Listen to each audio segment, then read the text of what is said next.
When I was around 8 or 9, I remember having this conversation with my mom that's always stuck with me, partly because it was funny and partly because of the underlying meaning of it. Now, I don't remember how the conversation initially started, but basically, my mom said to me, "You know, just because I'm your mom doesn't mean that I'm perfect." To which I responded without skipping a beat, "Oh, I know." So, earlier last year, as I started to really question everything I've been taught to be truth growing up, I found myself feeling very confused, very upset, and very hurt. Having a baby in May of last year only made all of these negative feelings so much worse. I don't feel like it's an uncommon problem to just feel totally inadequate once you become a parent.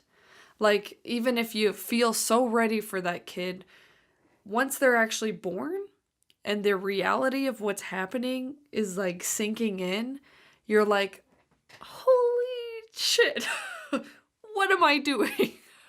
It's like all this pressure all of a sudden. Like, this person is going to be molded by you, and they're going to be molded by your love and your care, but they're also going to be molded by your flaws and your insecurities. Lately and throughout this last year, I just feel like I'm being haunted by the unknown, haunted by what I don't know, feeling that void that leaving the church leaves behind, because all of the answers were there and now they're gone, and I feel so empty sometimes, you know? I worry because not having the answers and not really knowing how to handle life outside of religion it's a whole new ball game. Like, how am I supposed to teach my son morality correctly without religion? And that may sound weird coming from someone if you're outside of the church, but it's like, in my brain, it's like, I don't know how to do that. I mean, I'm overall getting more confident, but I still worry so much about, like, what am I going to teach my son? Like, I actually have to think about it and try to figure out what I'm going to teach him, because right now I don't know. And before, it was just so clear. It was like, oh, I'm just going to teach him what the church teaches, right? It's not that simple anymore. And I think that's a good thing, but it's still terrifying. Feeling like I don't have all the answers for my son, like I don't know what happens after this life. I don't know what the purpose of life is. Feeling like I don't have those answers to give him feels like I'm doing him a disservice, which is very frustrating, because it feels like I should just have all the answers and be able to just pass it down to him, and I just don't, and it's scary. And I just keep thinking, like, I really hope I have my head on straighter by the time he's old enough to realize, like, how flawed I really am. But I am really trying to work to change this perspective, because I think maybe there's something more powerful than handing your kid the answers. And I'm trying to figure out what that could be exactly, but I have an idea. Recently, I've been reading Daring Greatly by Brene Brown. Awesome book. It's about vulnerability and how it affects our lives. There's a quote in here that really just hit me really hard, and it's about parenting. The first time I read this quote was actually as I was, in the process of kind of leaving the church, and this quote gave me so much comfort when it comes to parenting issues. It says, "It's a terrible myth to believe that once we have children, our journey ends and theirs begins. For many of us, the most interesting and productive times in our lives come after we have children. For the majority of us, the greatest challenges and struggles also come in midlife or later. Wholehearted parenting is not having it all figured out and passing it down. It is learning and exploring together. And trust me, there are times when my children are way ahead of me on this journey, either waiting for me to reach up or reaching back to pull me along."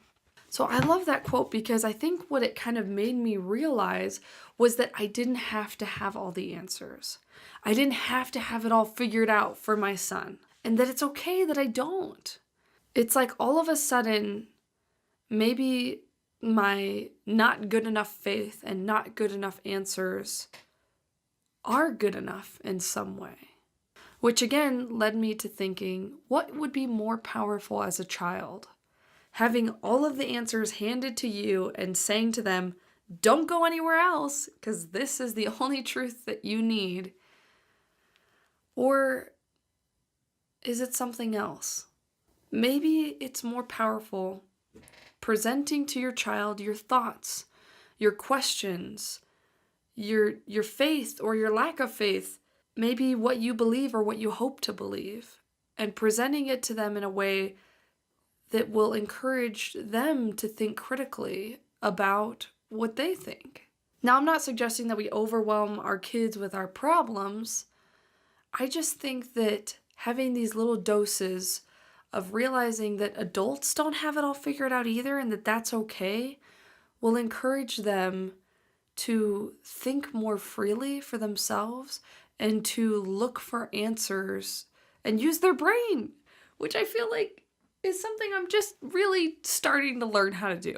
Use my brain. I think one of the most dangerous elements that comes from the culture in Mormonism is that we are taught to not trust ourselves and that we are not worthy or smart enough to know better than what God would know, right? But I feel like there's a lot of beauty in if God, really is there and he really did create us. He gave us brains for a reason, right? Like he wants us to use them. He wants us to learn and explore and understand. At least that's what I hope, Maybe what is more powerful than giving your kid the answers to all the questions that there are is just teaching them how powerful asking questions is. I think that asking questions is very powerful. Asking questions is the first step to getting answers. And getting answers for yourself will always, always, always be more powerful than someone handing the answers to you.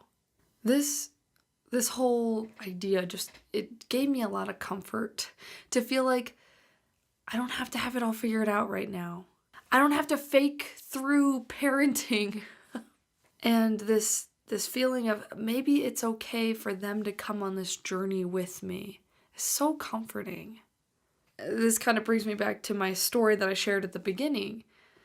I just hope that as my kids grow up, we could say this together. I could say, just because I'm your mom doesn't mean that I'm perfect. And they will say, oh, we know. And then we can say together, but that's okay. We're figuring this out together. Leaving the Mormon church is so difficult. There's so many emotional issues that you end up with and fears you have to face in order to leave the church, and it can feel very isolating and scary. And I know for me it's been a difficult journey, and I just really appreciate all of the support that I've had so far, all of the views and uplifting comments and likes. You guys are all so awesome. Thank you so much. I hope you continue to watch. I hope that I can help continue to build this community of just sympathy and learning how to move forward from this weird situation. Thank you all so much.